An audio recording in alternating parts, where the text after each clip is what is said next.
This quite literally determines the fate of the entire matchup. So you know we have to talk about it. What's up, guys? I'm Levon here, and we want to do a nice little breakdown / discussion whether or not Kashimo Hajime's lightning bolts can actually do damage to Yuta Okkotsu. When I talk damage, I mean serious damage. I mean legendary damage. I mean devious damage. But we got a whole bunch to talk about in so little time. So let's not waste any more time, and let's hop right into it. Enemy, are you ready? 3, 2, 1, go. What's up, guys? That guy with a pencil here. Fun fact, I do happen to have it on me and keep it on me at all times. Another fun fact, Kashimo Hajime, after landing a specific sequence of hits, which varies from as low as like 3 hits to as high as like 7, or like literally many, many more, depending on how you interpret the whole jackpot in domain scenario and stuff like that. But after a certain series of hits, Kashimo Hajime gets the ability to fire off this lightning bolt of his. Now, the real question is, the question that is on the table today, can this lightning bolt do damage to a Mr. Yuta Okkotsu? Not necessarily Rika Orimoto, we'll touch on her in a bit, but mainly and primarily a Yuta Okkotsu. Can this bolt do big, serious damage? Because if it can't, the matchup gets even worse for Kashimo. But if it can, the matchup becomes winnable for Kashimo, and we gotta talk about why. Obviously, the main thing about the matchup between Yuta Okkotsu and Kashimo Hajime in particular is the idea that Kashimo Hajime probably needs his curse technique to do serious proper damage to Yuta, but based on how his curse technique works, as we see, as confirmed in, unfortunately for my boy, for Hajime Kashimo, unfortunately for Broski, as we see confirmed here, yeah, his curse technique is very specific, because after completion of the curse technique, Kashimo's flesh collapses. AKA, once he's done using it, he's cooked for breakfast, lunch, and dinner. So, Yuta Okkotsu, with his domain expansion, is confirmed to have Jacob's Ladder as a sure hit. Jacob's Ladder negates curse techniques, that would immediately one-shot Kashimo. But Kashimo is confirmed to have a little something that could hypothetically, I say hypothetically mostly, but hypothetically help him defend against such a dangerous and devious and dastardly scenario. This dangerous, devious, and dastardly scenario that could hypothetically be prevented or avoided or dodged in some way, some shape, some form, is in fact a little ditty we like to call, where is it? Where are you? Where are you? Hollow Wicker Basket. Essentially, Kashimo was confirmed to have Hollow Wicker Basket by the narrator. He just stopped using it because he found out that, oh, Hakari's domain sure hit isn't lethal, so he doesn't have to use it. So, with that being the case, Kashimo Hajime does have Hollow Wicker Basket, but the thing about Hajime Kashimo having Hollow Wicker Basket is that, you see those things he's using to, like, block and hit and do things to Kashimo? Well, not to Kashimo, but to Hakari. Yeah, he needs his hands to hold Hollow Wicker Basket. On fort. However, we do know for a fact that he doesn't actually need his hands to place charges for the lightning bolt. So hypothetically, he could hold Hollow Wicker Basket and kick Yuta a whole bunch until he ends up getting that fat, juicy, scrumdiddlyumptious bolt off. So hypothetically, ACT Kashimo, using a massive speed advantage, could place charges on Yuta using his feet exclusively, place charges on Rika using his feet exclusively, and maybe do work, right? But it comes into the question of how powerful these bolts actually are. Unfortunately for Kashimo, the one hypothetical point or person we could see this bolt do actual serious numbers to that would directly skill to Yuta Okkotsu based on the amount of cursed energy that this Sukuna is confirmed to have later on in the battle after he expends even more cursed energy, it just doesn't hit. And notably, we aren't sure if this did damage and was simply recomped by Sukuna incarnating, and thusly all the damage he had taken was ignored, including the lightning bolt that hit Sukuna, and or if Sukuna blocked the lightning bolt with Kamutoke, and or some other weird crazy scenario that allowed Sukuna to basically ignore the lightning bolt. And naturally, considering how the battle goes in 238, we see that Kashimo just doesn't actually get the bolt off again before eventually getting executed. So we just don't know, at least based off Sukuna. And unfortunately, as much as I would like to slop off a certain main man named Hakari Kinji and say, hey, he's stated at least comparable to Yuta Okkotsu, and whenever he gets hit by the bolts, they do insane, lethal amounts of damage, even when he's in jackpot, hypothetically detonating his head enough for his insane RCT speed, legitimately removing his arm in a single hit, which is crazy to think about, considering how bulky he should be if he truly is comparable to Yuta Okkotsu. But, to be generous to all my Yuta fans out there, hey, I'll be real, Hakari has shown very little to argue that he's really comparable to Yuta Okkotsu, and basically anything other than RCT speed, where he's superior. So, ignoring those statements from Hakari, outside the narrative, inside the narrative from Yuta himself, when we ignore all those statements, the main question now becomes, what will this bolt do? And is it enough damage to hypothetically make the matchup between a CT Kashimo and a Domain Yuta even feasible for Kashimo to win without getting jumped to oblivion and ultimately dropping Hollow Wicker Basket and getting absolutely wiped from existence? The answer is 50-50, maybe, possibly. The real question is, to answer the main question, is what is this? Is this Duraneg, or is this output? Because we have a specific example of a Mr. Yuta Okkotsu fighting somebody with the highest output ever. Not just in the Culling games, but very specifically mentioned in the Culling games, which would include Kashimo Hajime and his lightning bolts. Yet he fights Ryu Ishigori. And notably, he doesn't just fight Ryu Ishigori, he actually does very, very well in terms of his overall tankiness, his overall girth, in terms of dealing with Ryu Ishigori. We see that Ryu sees that Yuta actually manages to palm one of his Granite Blasts. Now, is this the massive city-wiping Granite Blast? No. But still, that's pretty big that Yuta's able to palm it. Even Ryu's shocked. He says, what? He deflected it with his bare hands?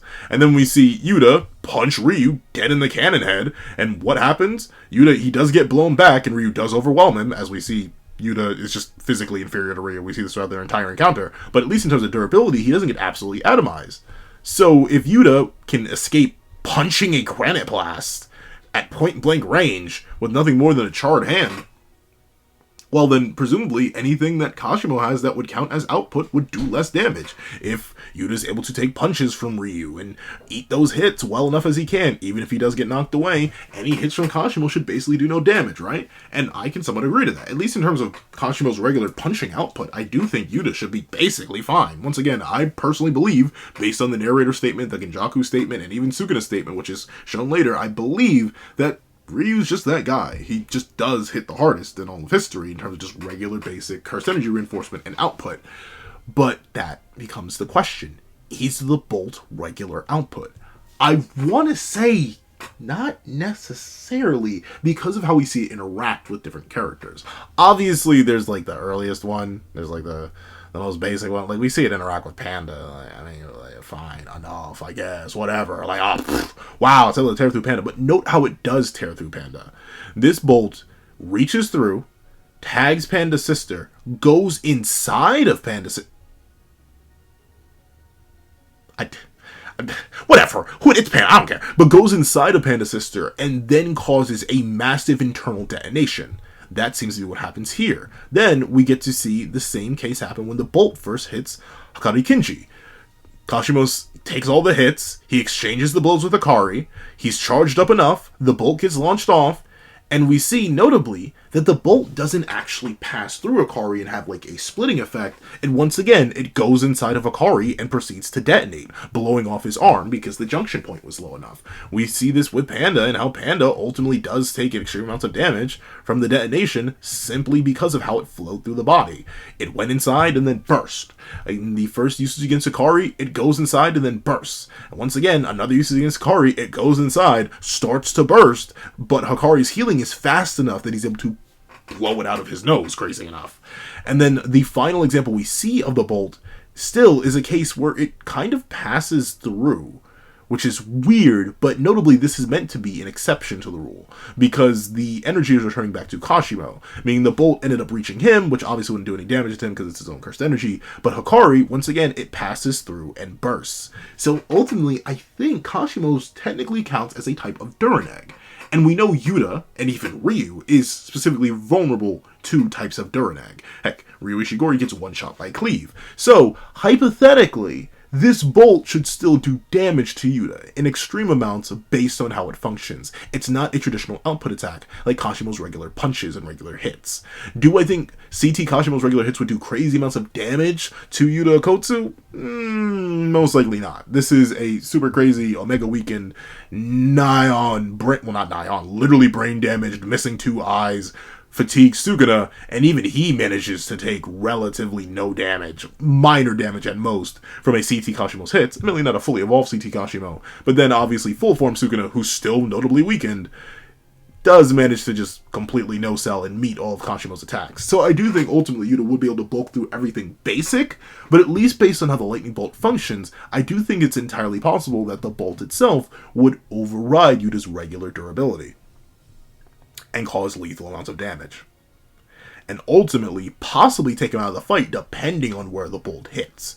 If the bolt does manage to do something like take off Yuta's entire arm, heaven forbid it's the arm that has the ring on it, who knows what that could do? Maybe Yuta Okkotsu wouldn't be able to maintain his domain expansion anymore.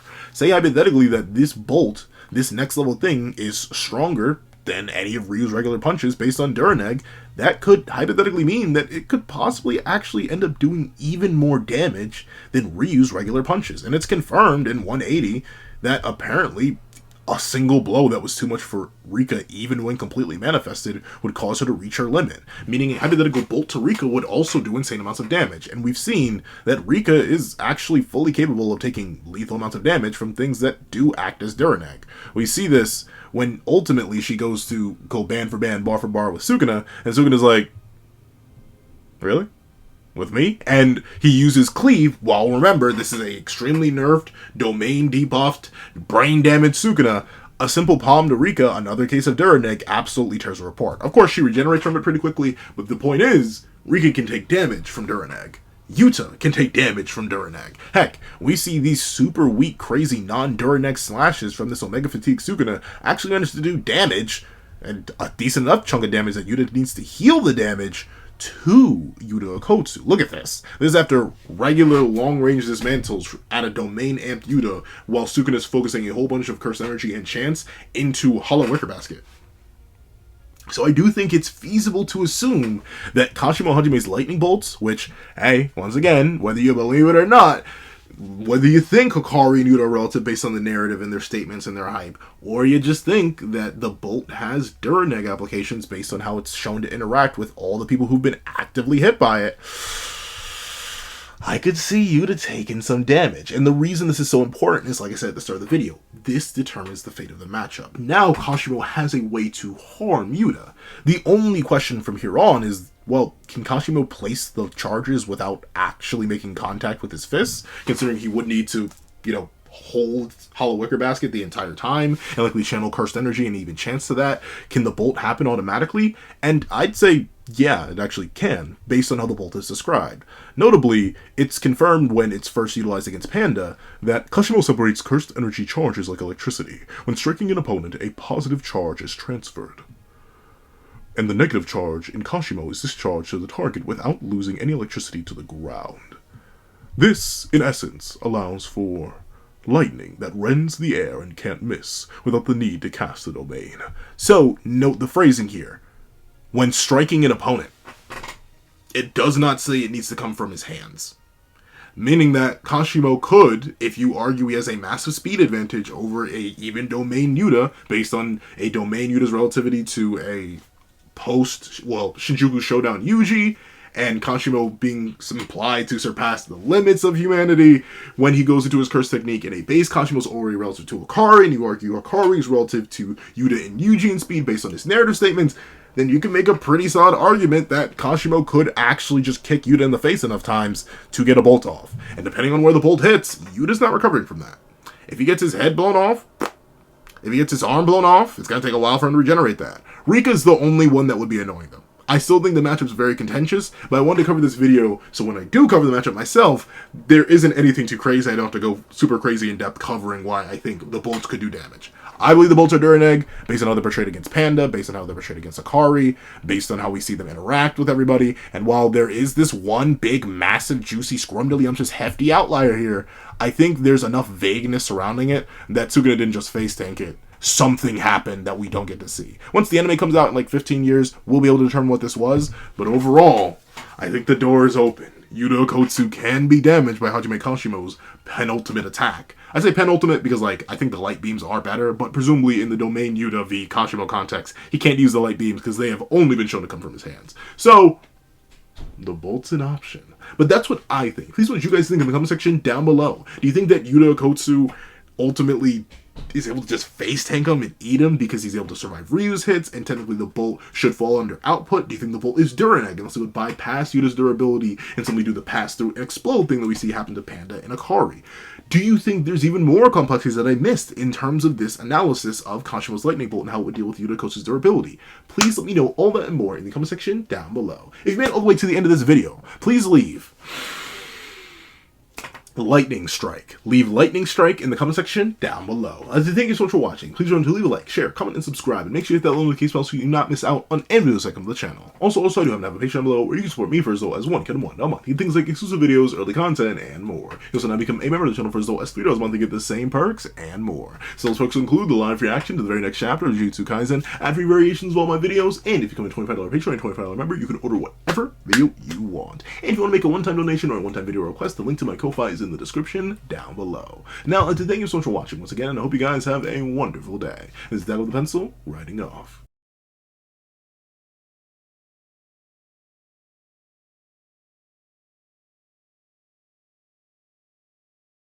I would like to give a thank you to all $3 members: O'Connor Plays, Greyhound, Atkins Void, Astro, Eternal Flame, Red Wolf 4765, G Prosper, and Paris Arnold. And I'd like to give a thank you to our $5 patrons: Steron, Sean, Midnight Lord 21, Kevin, and Igneal.